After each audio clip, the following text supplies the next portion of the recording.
கர்த்தருடைய பரிசுத்தமான நாம மகிமைப்படுவதாக. ஆசீர்வாதமான ஒரு காலவேளையிலேயும் அனுதினம் அண்ணா என்கிற வேத தியானத்தினால் உங்களை சந்திப்பதிலே மிகுந்த சந்தோஷம். கிருபையாய் கர்த்தர் நமக்கு கூட்டி கொடுத்திருக்கிற நாளுக்கு ஆண்டவருக்கு ஸ்தோத்திரங்களை எடுப்போம். இந்த நாள் பிப்ரவரி மாதம் 17ஆம் தேதி திங்கட்கிழமை காலவேளை. இந்த காலவேளையிலையும் யாத்திராகமம் 22ஆம் அதிகாரத்தை இந்த நாளுக்காக நம் தியானத்துக்கு எடுத்துக்கொள்வோம். தேவன் இஸ்ரவேல் புத்திரருடைய வாழ்க்கையில் அவர்கள் நடக்க வேண்டிய பாதைகளை, வழிகளை, நெறிமுறைகளை தொடர்ந்து இந்த அதிகாரத்திலையும் அவர் சொல்லி வருகிறதை நீங்கள் வாசிக்க முடியும். ஸ்தோத்திரம். இந்த அதிகாரத்தில் 31 வசனங்களில் பல காரியங்களை கர்த்தர் நம்ம இஸ்ரவேல் புத்திரருக்கு நெறிமுறைகளாக சொல்லிக் கொடுக்கிறார். அதில் ஒரு வசனத்தை உங்களுக்காக வாசிக்கிறேன். 21வது வசனம். அந்நியனை சிறுமைப்படுத்தாமலும் ஒடுக்காமலும் இருப்பீர்களாக. நீங்கள் எகிப்து தேசத்திலே அந்நியராய் இருந்தீர்களே என்று சொல்லுகிறார். ஏராளமான நெறிமுறைகளை இந்த அதிகாரத்தில் அவர் சொல்லிக் கொண்டிருந்தாலும் பிரத்யேகமாய் சொல்லுகிறார், அந்நியரை நீங்கள் ஒடுக்கக்கூடாது என்று சொல்லுகிறார். காரணம் என்ன? நீங்களும் ஒரு நாளிலே எகிப்து தேசத்தில் அந்நியராய் இருந்தீர்கள். பல நேரத்தில் ஆண்டவர் நம்முடைய பழைய வாழ்க்கையை கோடிட்டு காண்பிக்க அவர் மறக்கிறதில்லை. ஏனென்றால் நாம் பல நேரங்களில் நம்முடைய பழைய வாழ்க்கையை மறந்து விடுகிறோம். இன்றைக்கு நமக்கு கிடைத்த அந்த புதிய ஆசீர்வாதமான வாழ்க்கையை, வசதியான வாழ்க்கையை மாத்திரம் நாம் நினைத்து கொண்டு அதிலே நாம் அதிலே விரும்பி இருக்க ஆசைப்படுகிறோம். ஸ்தோத்திரம்.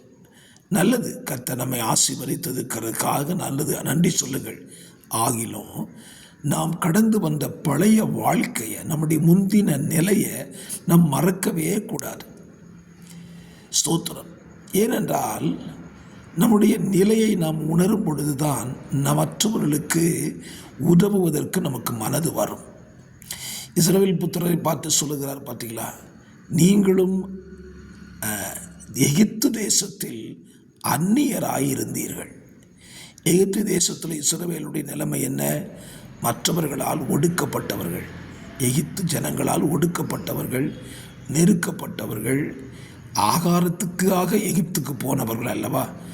ஆகவே நாம் இன்றைக்கு ஒரு அந்நிய மனுஷனை, ஒரு சிறுமை, ஒரு ஸ்தோத்திரம், ஒரு ஒடுக்கப்பட்ட ஒரு மனிதனை காணும் பொழுது நமக்குள்ளே என்ன மனது வர வேண்டுமானால், நானும் இப்படி ஒரு நாளில் ஒடுக்கப்பட்ட நிலையில் தானே இருந்தேன், தேவன் அல்லவா எனக்கு இறங்கினார் என்று சொல்லி நினைத்து அவர்களுக்கு நாம் இரக்கம் செய்யத்தக்கவர்களாக மாற வேண்டும். கர்த்தர் நல்லவர். ஸ்தோத்திரம். யோசேப்பு இதற்கு நல்ல உதாரணம். பாருங்கள், யோசேப்பு ஒடுக்கப்பட்டு தான் எகிப்து தேசத்துக்கு வந்தான். அவனை எங்கள் தேசத்தில் தேவன் ஒரு மந்திரியாக, மேன்மையானவனாய் உயர்த்தி வைக்கிறார். ஸ்தோத்திரம். அப்படி அவன் உயர்த்தப்பட்டிருந்தாலும் தான் கடந்து வந்த பாதையை அவன் மறந்து விடலை. அவன் எகிப்து ஜனங்களுக்கும் உதவி செய்தான். தன்னை தேடி வந்த தன்னுடைய சகோதரர்களுக்கு, தன்னுடைய பெற்றோருக்கு அவன் உதவி செய்தான்.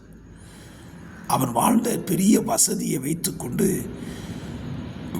ஒடுக்கப்படுகிற ஜனத்திற்கு அவன் தீங்கு விளைவிக்கவே இல்லை.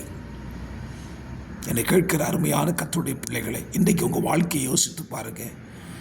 இன்று உங்கள் வாழ்க்கை ஆசீர்வதிக்கப்பட்ட ஒரு வாழ்க்கையாக இருக்கலாம், உயர்த்தப்பட்ட ஒரு வாழ்க்கையாக இருக்கலாம். ஏராளமான வசதிகள், வாய்ப்புகள், படங்கள் எல்லாம் உங்கள் கரத்தில் இருக்கலாம். ஆனால் உங்களுடைய முந்தின நிலை என்ன? ஒரு நேர ஆகாரத்திற்காக இயங்கினவர்கள் தான். ஒரு மாற்று வஸ்திரத்திற்காக இயங்கி இருக்கலாம். நீங்கள் ஒதுங்கி படுத்துக்கொள்வதற்கு ஒரு இடத்தை இல்லாதவர்களாக இருந்திருக்கலாம். இன்றைக்கு கர்த்தர் உங்களை ஆசீர்வதித்திருக்கிறார். ஆகவே ஆசீர்வதித்ததில் மேலேயே பற்றுதல் வைத்துக்கொண்டு அதை பின்தொடர்ந்து விடாதபடி, ஆசீர்வாதம் தந்த தேவனுக்கு மகிமையாக பலருக்கும் இன்றைக்கு உதவ நம்முடைய கிருபை செய்வாராக. பரிசுத்தமுள்ள பிதாவே, இந்த காலவெளியில் கேட்கிற இந்த வார்த்தையின்படி நம்முடைய பிள்ளைகள் தங்கள் நிலைகளை உணர்ந்து ஜீவிக்க உதவி செய்யும். இயேசுவின் நாமத்தில் ஆமென்.